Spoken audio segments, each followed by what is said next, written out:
Eu gostaria de compartilhar com vocês um texto da Palavra de Deus que se encontra na carta aos Romanos, capítulo 5, versículo 12.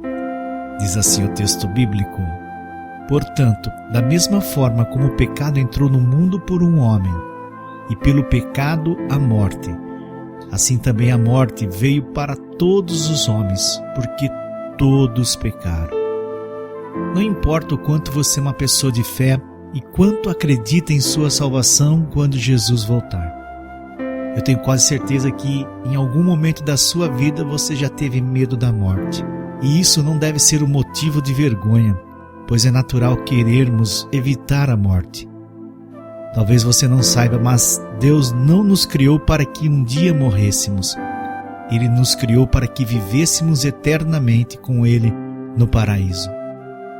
Mas, desde que Adão e Eva desobedeceram a sua ordem, a morte entrou no mundo através do pecado e atingiu todos nós.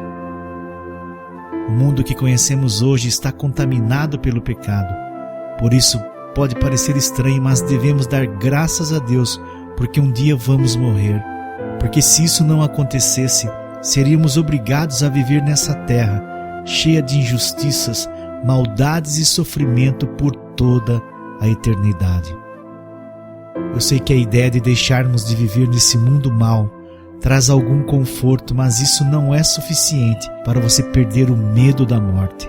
E uma pergunta que sempre ecoa: você tem medo da morte?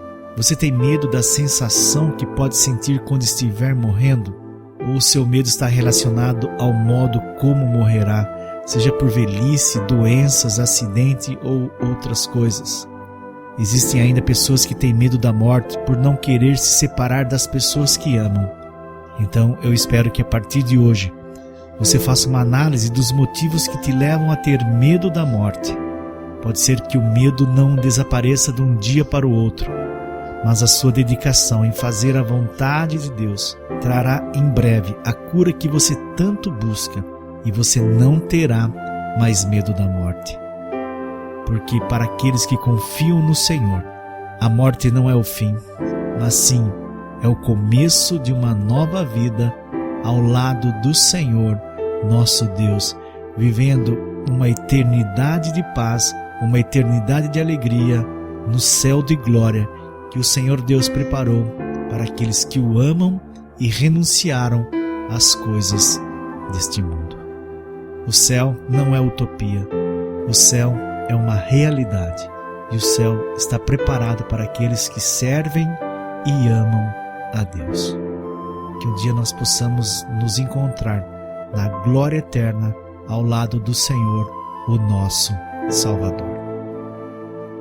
Creia nisto, creia hoje, creia agora, e que o Senhor Deus abençoe sempre a sua vida.